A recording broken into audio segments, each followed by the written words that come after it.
Coucou et bienvenue dans cette nouvelle vidéo. Aujourd'hui, nous allons choisir un patron d'un magazine vintage. Il s'agit du Burda de juin 1986. Dans les vidéos précédentes, je vous ai montré comment tracer le patron de base.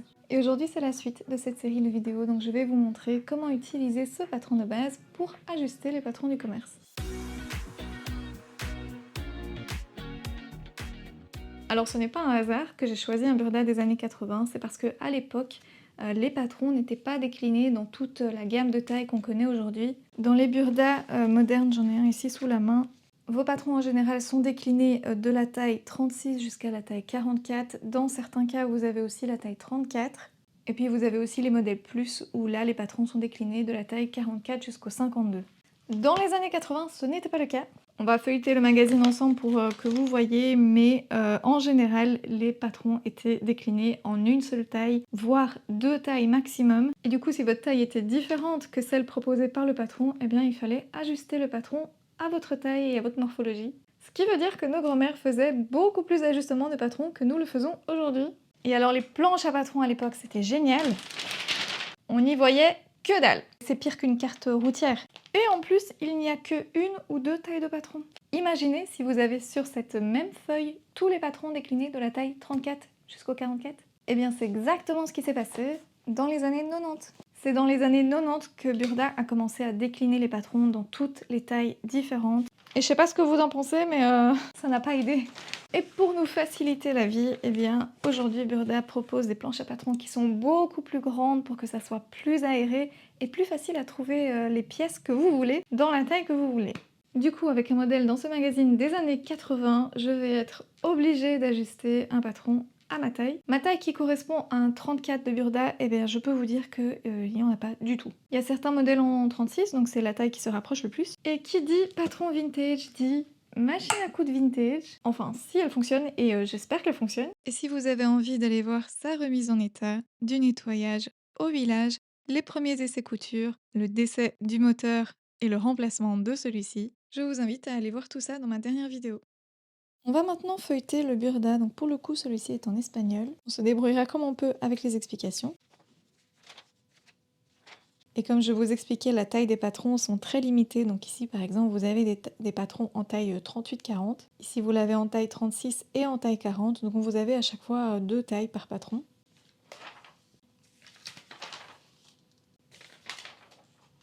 Et alors, les super publicités de l'époque. Vous remarquerez, le magazine, il est en allemand. Alors à l'époque, il traduisait jamais les magazines, il ne traduisait que les pages d'explication. Et la page de couverture aussi. Je dirais qu'on voit surtout au niveau des coiffures que c'est pas du tout la même époque.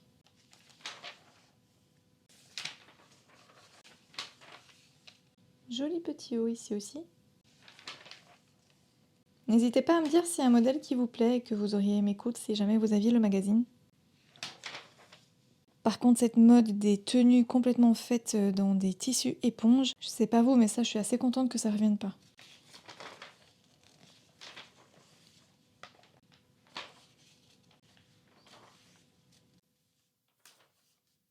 Ouh là là, nous avons un modèle hyper rare qui est gradé en 3 tailles. J'ai peut-être pas bien fait attention, mais jusqu'ici, j'en ai vu que 2 tailles à chaque fois. Bon, il y a des modes qui sont quand même un peu mémérisantes, hein. Je sais pas si vous avez remarqué, mais juin 1986, nous sommes en juin 2026, nous sommes 40 ans plus tard, et cette bonbonne n'a toujours pas changé. D'ailleurs, qu'est-ce que j'ai là dans ma salle de bain?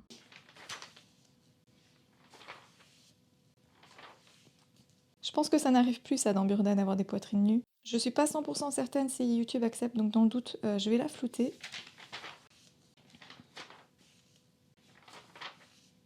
Oh là là, la mode des hommes! Je vous laisse dire dans les commentaires ce que vous en pensez. Lâchez-vous. Bon, là-dessus, je pars en accéléré parce que le reste du magazine, il s'agit des modèles en tricot. Vous avez aussi de la broderie, du point de croix et des recettes, tout en allemand. Voici le modèle que j'ai choisi pour cette vidéo. Donc pour rappel, l'objectif ici, c'est d'utiliser mon patron de base pour ajuster les patrons du commerce. Et je pense que ce modèle est un bon exemple parce qu'il est assez ajusté à la taille. Au niveau du col et des épaules, on va devoir s'assurer que ça tombe correctement sur moi. Et le modèle n'est disponible qu'en taille 38, donc je n'aurai pas le choix, je vais devoir l'ajuster. D'ailleurs, soyons fous, j'ai décidé de vous faire 2 modèles. Je vais faire cette robe-là aussi parce que je trouve qu'elle est hyper intéressante à ajuster. Et en plus de ça, elle est uniquement en taille 42, donc c'est 4 tailles au-dessus de la mienne. Et comme ça, on voit aussi si les ajustements sont possibles avec des tailles qui s'éloignent quand même fortement de la vôtre. Je vais aller décalquer tout ça et puis on fait un peu de patronage.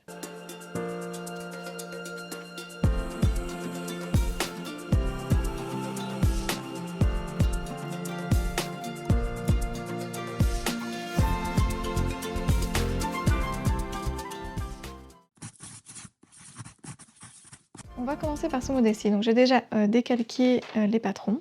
La première chose que je peux vous conseiller, c'est d'acheter cette planche un petit peu mousse comme ça que vous pouvez trouver en papeterie. Si vous êtes en Belgique, celui-ci je l'ai trouvé chez Club. Et du coup, ce qui est pratique, c'est qu'on va pouvoir mettre les patrons sur cette planche et on va pouvoir les épingler pour qu'elles ne bougent pas. Comme les planches à patrons Burda sont assez petites, ils ne mettent pas les patrons en entier. Donc ici, vous avez à chaque fois des flèches. Et dans les explications, ils disent que vous devez rallonger de 30 cm ou 35 cm. Enfin, ils vous donnent un peu après les mesures que vous devez rallonger. Mais d'un côté, c'est pas plus mal, comme ça, c'est à vous en fait de rallonger la robe en fonction de la longueur que vous voulez. Lorsque vous faites des ajustements de patron, il y a une première chose que vous devez faire très attention, c'est que vos patrons ne peuvent pas inclure des valeurs de couture. Et si vous faites des ajustements sur une pièce de patron avec des valeurs de couture incluses, alors faites en sorte de les tracer, de les découper, peu importe, mais vous devez absolument pouvoir les repérer. Pour pouvoir faire les ajustements, il y a certains repères qui sont indispensables à avoir sur votre patron. Le premier, c'est où se trouve la ligne de taille. Sur les patrons Burda, en général, vous avez la ligne de taille. Et la deuxième mesure importante, c'est la ligne de hanche. Alors ici, elle n'est pas dessinée, mais en général, la ligne de hanche, elle est 22 cm en dessous de la ligne de taille. Je vais commencer par tracer, et puis on va faire une petite vérification. Mais ici, on peut voir à partir de la ligne de hanche qui a été tracée, c'est que les lignes du milieu devant et de côté, elles continuent de façon parallèle. Et pour ça, vous mettez votre règle en dessous de la ligne et là, vous voyez qu'il y a une continuité. Par contre, si maintenant je mets ma règle au-dessus de la ligne, je vois effectivement qu'à partir de ce point-là, la ligne, elle commence à diminuer en centimètres. Donc elle rentre vers l'intérieur et c'est pour aller rejoindre la ligne de taille.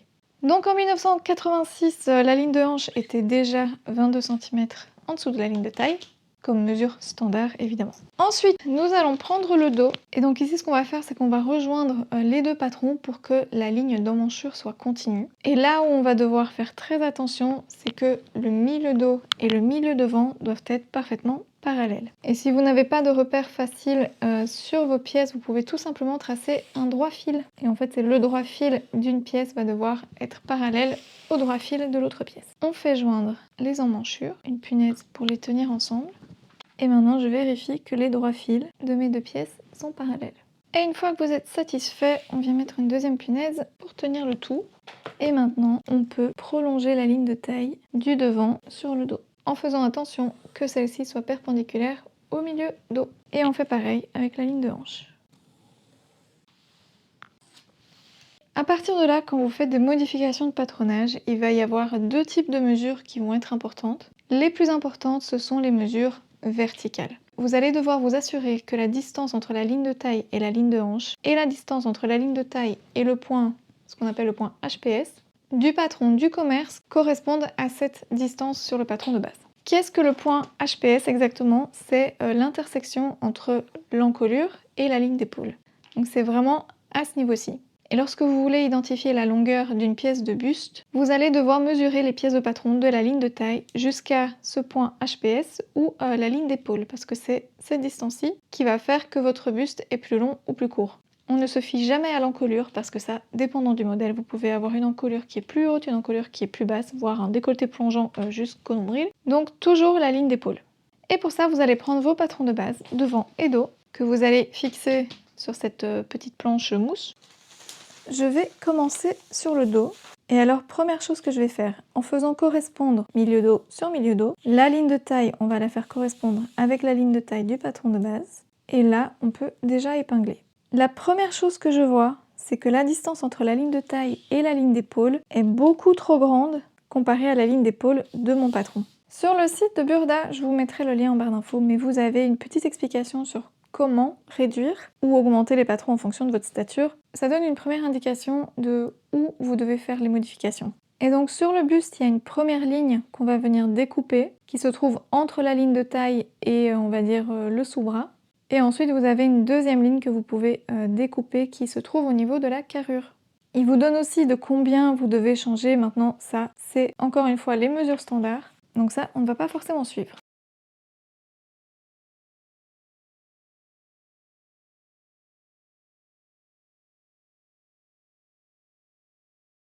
Ici, je vais suivre les indications des explications Burda, qui met que pour réduire d'une stature de 1,68 m à 1,60 m, vous devez diminuer ici de 7 mm.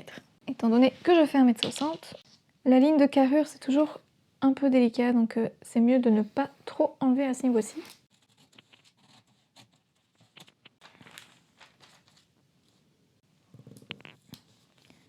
Et lorsque vous réduisez vos pièces, assurez-vous de bien faire correspondre le milieu devant ou la ligne de droit fil si jamais vous avez une ligne de droit fil. Ici par exemple, je vais prolonger la ligne de droit fil pour qu'elle traverse là où je dois faire les modifications. Et avant de couper dans le dos, n'oublions pas que nous avons une pièce supplémentaire qui arrive ici et qu'il faut également réduire.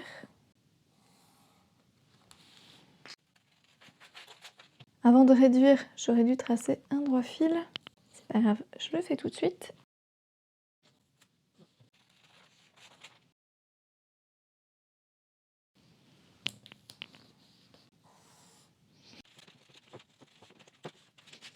Et là, pour savoir de combien vous réduisez, eh bien, vous allez faire glisser votre pièce jusqu'à ce que la ligne d'épaule corresponde. Alors ici, on voit que la pente d'épaule n'est pas la même.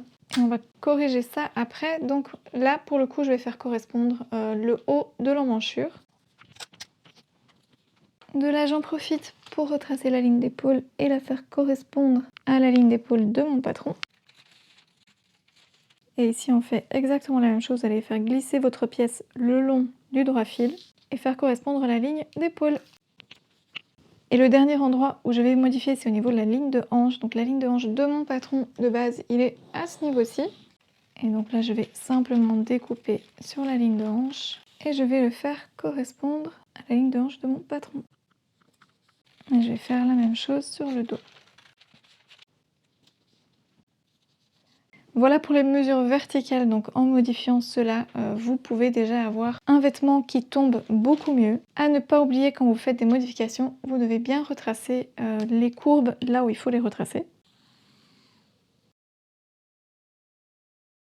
Bon, j'avais commencé à vous expliquer les modifications horizontales, mais je change de tactique et je vais d'abord vous donner un premier conseil. Ce que je vous conseille, c'est de faire les ajustements verticaux comme nous venons de faire parce que ceux-là, ils sont indispensables, et ensuite de faire une toile, sans toucher à la largeur du patron parce que ainsi vous allez pouvoir épingler l'excédent sur vous et vous allez être certain de ce que vous enlevez. Évidemment, ça ne marche que si le patron que vous faites est trop large. A l'inverse, si le patron est trop petit, là, vous allez quand même rajouter un peu d'excédent sur les côtés, histoire d'avoir assez d'aisance pour ensuite pouvoir épingler sur vous. Et alors pourquoi je vous conseille de d'abord faire une toile avant de réduire sur les côtés? C'est parce que vous n'allez pas forcément devoir réduire uniquement sur les côtés. Dépendant de votre morphologie, parfois l'encolure va être trop grande pour vous, ce qui va faire que le tombé va être un peu bancal. Donc parfois vous allez avoir besoin de retirer un petit peu au milieu devant et un petit peu sur les côtés. Parfois vous allez avoir besoin de retirer uniquement sur les côtés. Donc le fait de faire d'abord une toile, de l'enfiler sous vous et d'épingler vraiment cet excédent, ça va vous permettre de faire les modifications horizontales au bon endroit. Donc c'est ce que je vais faire une toile du patron telle quelle avec uniquement les ajustements verticaux que nous avons fait juste avant et je vous montrerai ce que ça donne. Et voilà pour la toile, donc avec les ajustements verticaux et pas les ajustements horizontaux. Ce qui est étonnant dans le modèle, c'est qu'il conseille de prendre un tissu en jersey. Par contre, il y a quand même un zip de prévu. Donc c'est pas obligé d'être du jersey, moi je vais prendre un tissu normal. Et voilà pour le dos. Alors je vais voir un peu ce que ça donne sur moi, mais à mon avis, je vais devoir réduire un petit peu aussi les triangles. Et voilà, ne rigolez pas trop. Oui, elle est trop grande, c'est normal. Donc quand vous enfilez votre toile, soit vous montez déjà le zip, soit vous faites comme moi et vous épinglez au niveau des valeurs de couture. Alors la première chose qui est rassurante déjà, c'est que lorsque vous regardez au niveau du creux de la taille, elle se trouve exactement au niveau de ma taille, donc ça c'est une bonne nouvelle. Et c'est pareil au niveau des hanches, donc là où il y a la courbe des hanches se trouve vraiment au niveau de mes hanches. Et elle ne se retrouve pas au niveau des genoux. Ne rigolez pas parce que ça arrive très souvent quand on fait 1m60. Et la raison pour laquelle je vous disais de ne pas tout de suite ajuster au niveau des mesures horizontales, c'est parce que les ajustements ne se font pas toujours sur les côtés uniquement. Et c'est mon cas sur presque tous les patrons. Donc quand vous regardez au niveau de l'encolure, ici, elle baille. Donc je vais devoir faire des ajustements au niveau du milieu devant. Je vais essayer de mettre mon micro ici. Parce que la robe n'est pas uniquement trop grande au niveau des côtés, elle est aussi trop grande au niveau de l'écart entre le milieu devant et les épaules. Et maintenant, on va épingler le milieu devant. Je vais devoir enlever environ 1 cm. Et en fait, le centimètre que vous enlevez ici, vous devez l'enlever sur tout le long de la robe. Étant donné que le patron est coupé au pli. Donc ici, on va faire les ajustements en gros. Après, vous pourrez encore faire quelques ajustements par la suite directement sur votre tissu. Mais pour l'encolure, la toile est importante parce que ce n'est pas quelque chose que vous pouvez modifier facilement une fois que votre tissu a été coupé. Ou alors vous allez avoir une énorme couture en plein milieu, ça sera pas très joli. Pour vous faciliter la vie, n'hésitez pas à tracer sur vos toiles le milieu devant, la taille, la ligne de taille, la ligne de hanche. Ainsi vous y verrez beaucoup plus clair. Ou alors vous pouvez aussi tout simplement enlever la toile et épingler directement à plat. Ça facilite aussi. Et alors le dos c'est un petit peu plus compliqué. On va devoir un petit peu se contorsionner. Si vous avez quelqu'un pour vous aider, c'est super. Vous pouvez aussi vous aider de votre mannequin si vous avez un mannequin à votre taille. Mais donc c'est clairement trop grand au niveau de la carrure. Donc on va d'abord essayer d'épingler comme ça. Je vous montre de plus près le dos, donc là ça tombe déjà mieux. Et il y a encore tout cet excédent ici, ça va vraiment pas. Ouais, il y a quand même pas mal d'excédent. Je vais mettre une épingle au niveau des hanches aussi. Voilà, comme ça on voit un petit peu mieux ce qu'il faut enlever dans le dos. Et enfin, ici ça baille un petit peu, donc il y a peut-être moyen. Je vais peut-être devoir faire une petite pince ici, surtout que j'ai pas pris un tissu en jersey. Et on peut enlever, je pense, un petit centimètre au niveau des sous-bras.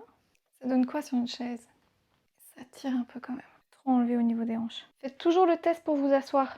Mais je vous montre de plus près les ajustements. Donc il y aura 1 cm, une petite pince. Il y a un truc qui va pas là, ça continue à bailler. Ouais, j'ai trop enlevé dans le dos en fait, on voit que ça tire. Bon, on va épingler tout ça un peu mieux. Première chose, j'ai plié le long du milieu devant et alors j'ai marqué au crayon la quantité de la première épingle. Et je vais aller piquer à la machine cette valeur tout le long du milieu devant. J'ai ouvert la fenêtre pour la chaleur, j'espère que vous n'entendez pas trop de bruit. Si vous entendez de l'eau qui coule, c'est le bassin des poissons. Voilà pour le devant, je verrai plus tard pour la pince. Passons au dos. On voit que les coutures de côté rentrent un petit peu à l'intérieur, donc j'aurai tendance à ne pas trop épingler à ce niveau-ci. Ou en tout cas à garder les coutures bien sur le côté.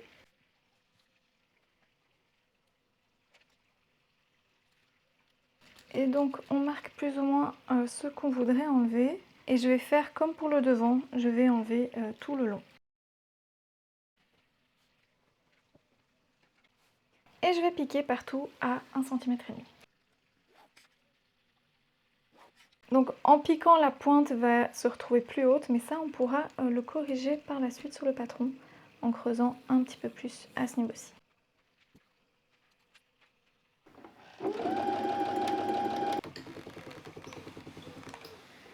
Et maintenant ce qu'on peut faire, c'est aussi un peu travailler sur ce triangle dans le dos. Et je vais enlever exactement la même valeur que j'ai enlevée ici. Je vais juste mettre des épingles et puis on va pouvoir essayer et voir ce que ça donne. Donc sur le mannequin, au niveau de l'encolure ici, ça tombe nickel. On peut épingler directement. Ça risque encore de bailler un petit peu, donc j'en profite pour épingler là où ça baille. C'est vraiment le plus pénible au niveau des ajustements, c'est le dos, parce que c'est vraiment difficile de le faire sur soi-même. Je vais en épingler que un et pas le deuxième, comme ça je verrai la différence entre les deux sur moi. Voilà qui est mieux, mais c'est pas encore tout à fait terminé. Il y a un chouïa au niveau de l'encolure. La deuxième chose, c'est que je vais quand même mettre une micro-pince à ce niveau-ci. Alors au niveau des côtés, je vais pas toucher aux côtés parce que tout a été absorbé, enfin pratiquement tout a été absorbé dans le milieu devant et le milieu dos. Mais au niveau du sous-bras, je vais quand même enlever 1 cm de chaque côté et je viendrai rejoindre ce centimètre à la ligne de taille. Alors maintenant dans le dos, C'est déjà beaucoup mieux. N'oublions pas qu'il y aura une ceinture. Ça baille encore au niveau des triangles. On va essayer de faire des petites contorsions. Il faudrait que je fasse un peu plus de yoga. Ou alors j'essaye comme ça. Ouais, j'ai pas choisi le modèle le plus facile à ajuster seul. Bon, qu'est-ce que ça donne? Ah, c'est déjà mieux. C'est beaucoup mieux. Regardez ce triangle par rapport à l'autre. On tient quelque chose. On peut faire le test de la chaise. Par contre, je vais quand même mettre la ceinture pour voir un peu ce que ça donne. Voilà, c'est déjà un petit peu plus chic ça, non? Par contre, je vais la raccourcir. Voilà, magnifique. Ça devrait même me faciliter la tâche pour m'asseoir, tout à fait. Je me sens tout droit sortie des années 80, encore plus avec ma vieille télé VHS. Je pense que cette longueur-là serait mieux. Bon, on va travailler la toile. J'espère que je ne vais pas trop vous dégoûter des ajustements et du patronage. Pour les triangles, alors au niveau du milieu dos, j'ai l'impression que ça va. Par contre, c'est vraiment à ce niveau-ci, je pense qu'on va devoir enlever quelque chose comme 3 cm. Quoique non. Et en fait, là où c'est compliqué ici, c'est que ça dépend vraiment de votre courbure, la façon dont vos omoplates sont mises. Je vais le passer à la machine à coudre, à ce niveau-ci, et puis on verra ce que ça donne. Je vais faire la même chose des deux côtés. Et je vais en même temps réduire les côtés. Je vais aussi fermer la pince. Et tant qu'à faire, je vais déjà la raccourcir.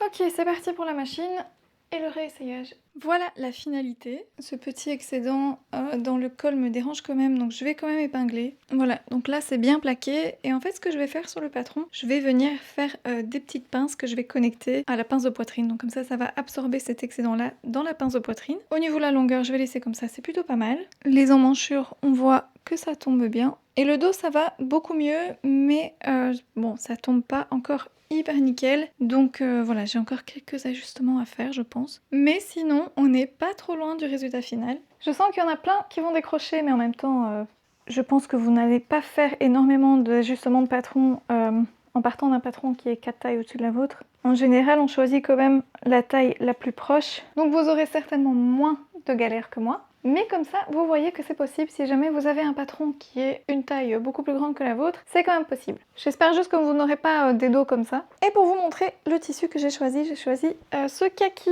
C'est vraiment dommage parce que je vois le retour caméra et vous le voyez vraiment terne. Mais il n'est pas si terne que ça, donc je vous le montrerai en photo. Comme ça, vous aurez, j'espère, une couleur qui se rapproche. Je vais brûler un petit morceau, j'aimerais bien voir ce que c'est comme matière.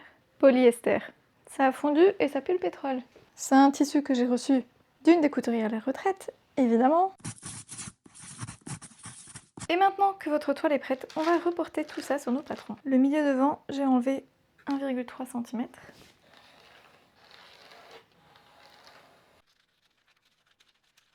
Ensuite, on enlève 1 cm sur le côté. Et je vais aussi rajouter la pince.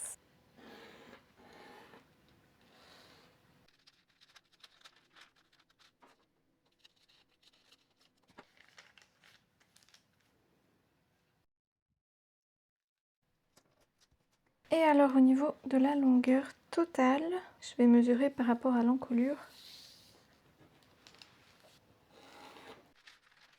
Et voilà pour la pièce devant. On passe maintenant à la pièce dos.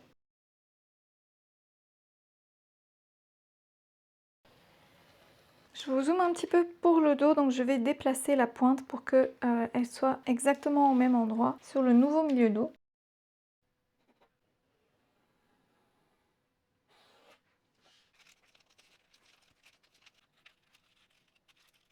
J'enlève aussi 1 cm sur le côté.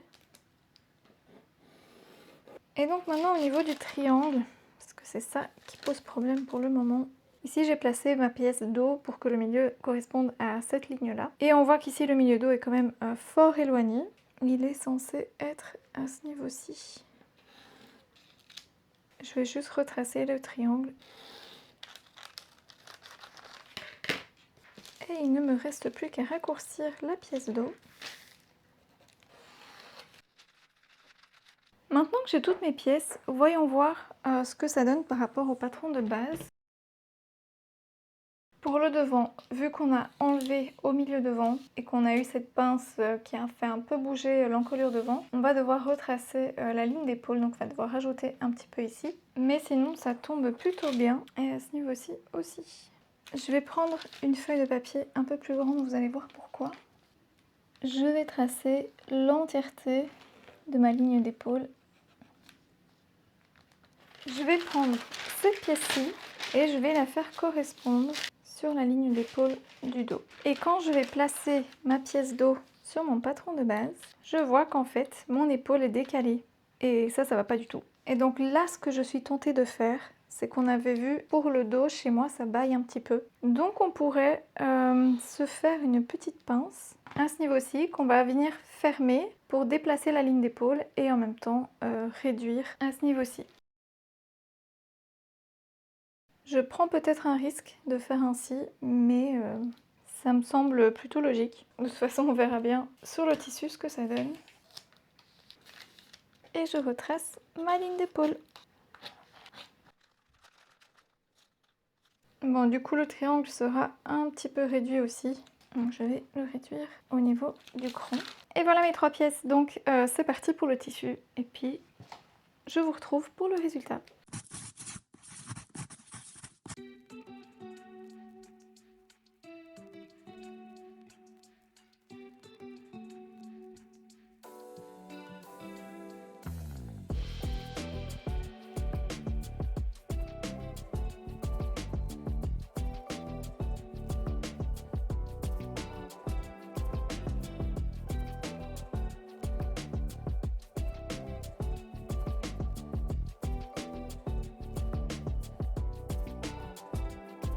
L'assemblage est fait d'ailleurs.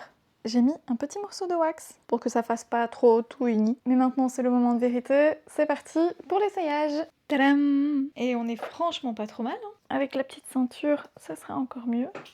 Et franchement, on n'est pas trop mal là. D'ailleurs, est-ce que je ferais pas une ceinture avec le même wax?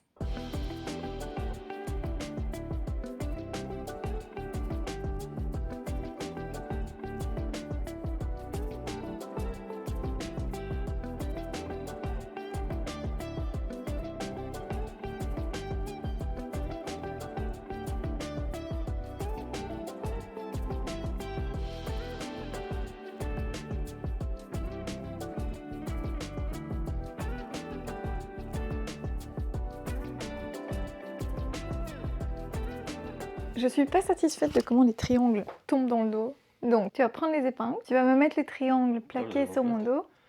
Quoi? Dans les omoplates. Tu vas plaquer les triangles dans le dos sans tirer dessus. Il est à l'envers. Mais non, il est pas à l'envers. Attends, comme ça. Ah, comme ça. Oh là là. Tu les poses de façon à ce qu'il n'y ait pas de plis ou ça baille pas. Et là, t'épingles. Tu t'arrêtes de respirer. Mais oui, mais j'ai peur que tu me piques. Dis juste ça. Aïe! Mais attends, mais t'as piqué dedans juste comme ça? Attends, on va... Voilà, t'es chilique d'une couturière. Ouais, mais justement, on va prendre les pinces alors, parce que Voilà, c'est bon. je sens que ça va finir en acupuncture. Ouais, là, c'est nickel. Mais c'est parfait. Donc si je fais un petit récapitulatif de la méthode, numéro 1, enlever les marges de couture. Numéro 2, repérer les lignes de taille et les lignes de hanche. Vous pouvez aussi repérer la ligne de poitrine, c'est toujours utile si vous avez un vêtement qui est juste au corps avec des pinces de poitrine. Dans le cas de cette robe-ci, c'était pas nécessaire, mais à mon avis, pour le deuxième modèle, ce sera nécessaire. Donc suite au prochain épisode. Ensuite, vous superposez les pièces de patron à vos pièces de patron de base et vous faites tout ce qui est ajustements verticaux. Donc ici, on s'assure que la longueur du buste correspond à votre longueur de buste, ainsi que l'écart entre la taille et les hanches correspondent bien à la mesure de votre corps. Si le patron est trop petit pour vous, vous allez devoir rajouter de l'aisance. Toujours en gardant les pièces superposées, vous pouvez rajouter soit au milieu devant, soit sur les côtés pour donner un peu plus d'aisance. Pour toutes les méthodes d'ajustement, il faut toujours partir d'un patron qui est un petit peu plus grand, ainsi vous pouvez vraiment épingler l'excédent sur vous et faire les ajustements nécessaires. Par contre, si le patron est trop grand pour vous, vous pouvez déjà enlever un peu de matière si vous pensez que c'est nécessaire. Maintenant, personnellement, moi je préfère d'abord faire une toile et épingler l'excédent. Donc l'étape d'après, c'est de faire la toile, d'épingler l'excédent sur vous et ensuite de faire toutes les corrections sur le patron. Et enfin, vous pouvez coudre votre modèle et normalement, il devrait tomber plus ou moins correctement avec peut-être des micro-ajustements à faire, mais en tout cas rien de dramatique. Petit disclaimer avant de vous montrer les vidéos du vêtement porté, ce n'est pas une science exacte, donc ici moi je vous ai partagé ma méthode, donc comment est-ce que j'utilise le patron de base pour ajuster les patrons du commerce. Il y a certainement encore des choses à améliorer, certains ajustements que je ne connais pas bien, Mais on est là pour apprendre et on apprend ensemble, donc tout ce que je teste, j'aime bien vous le partager. N'hésitez pas à me partager quelle est votre méthode pour ajuster les patrons. Je serais très curieuse d'apprendre d'autres méthodes à tester. Et c'est ici que se termine cette vidéo pour le premier modèle du Burda de juin 1986. Il y aura une deuxième vidéo pour le deuxième modèle du magazine parce que sinon celle-ci sera beaucoup trop longue et elle ne sortira jamais. Je vous laisse maintenant avec les vidéos du vêtement porté. Merci d'avoir regardé cette vidéo. Prenez soin de vous et je vous dis à bientôt dans une prochaine vidéo.